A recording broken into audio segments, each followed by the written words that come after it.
My name is Julie Thomas, and I'm an archivist at California State University, Sacramento. In this tutorial, the meaning of the words archives and collecting scope will be defined. An understanding of these key terms are necessary before beginning your search for primary sources and archives. Let's start with the definition of the word archives. It has a number of different meanings in the archival profession. It means the collection of historic papers and other primary source material created and/or accumulated by a person or organization. It also means the physical building where archives are stored. And last, it refers to the act of collecting, preserving, and making records of enduring value accessible to researchers. In summary, an archivist archives archives in the archives. I know this sounds confusing right now, but I will go over each of these homophones during this tutorial, and you should have a good grasp of the different meanings of the word archives before we finish.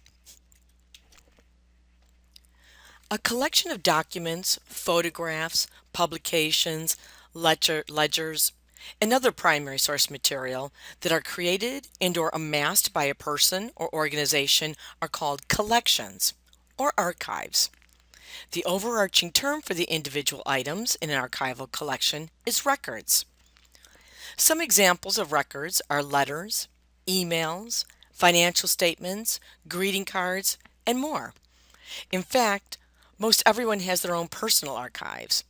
The records in the Julie Thomas collection include postcards and photographs from my vacations, report cards, concert ticket stubs, insurance policies, etc.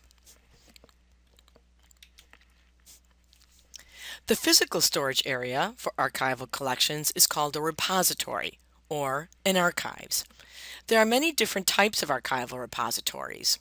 There are academic archives, such as Sacramento State's Department of Special Collections and University Archives. There are government archives, such as the National Archives in Washington, D.C., and the California State Archives in Sacramento.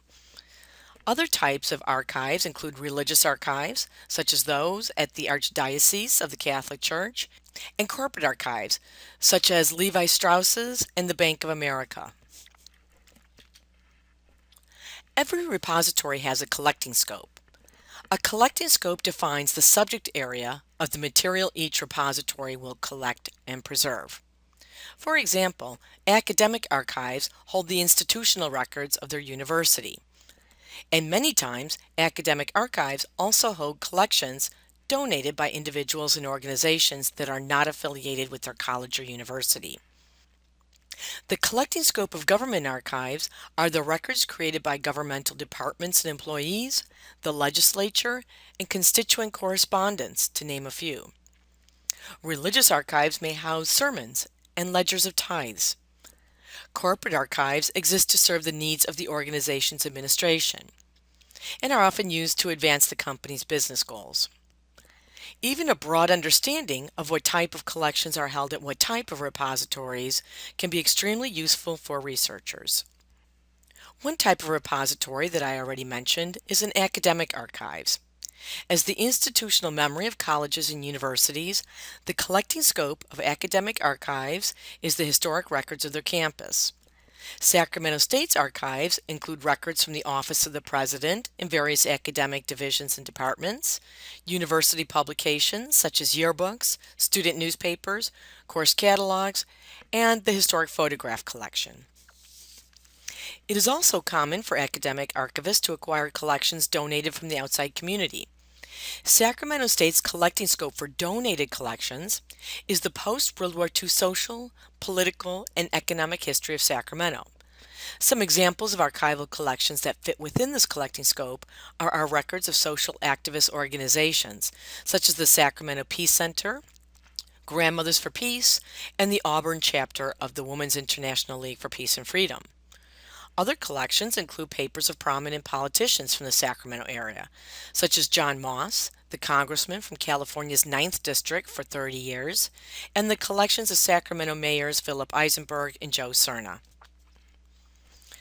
Let's do a quick recap by revisiting some of the terms and concepts covered in this tutorial. Starting with the definition of archives. Is it A, a place where historic records are stored? B, the work of an archivist, C, a collection of historic records, or D, all of the above? If you answered D, all of the above, you answered correctly.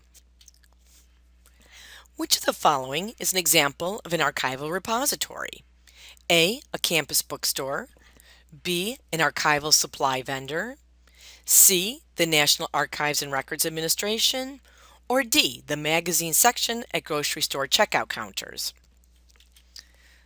The correct answer is C, the National Archives and Records Administration in Washington, D.C. And last, which of the following is an example of material you would find in a university archives? A, the student newspaper, B, recordings of the university president's commencement speeches, C, printouts of the results of the student body officer elections, or D, all of the above? The correct answer is D, all of the above. Hopefully, archives has been demystified for you. With a good understanding of these basics of archives, you should now have the foundation necessary to begin researching archives at the archives.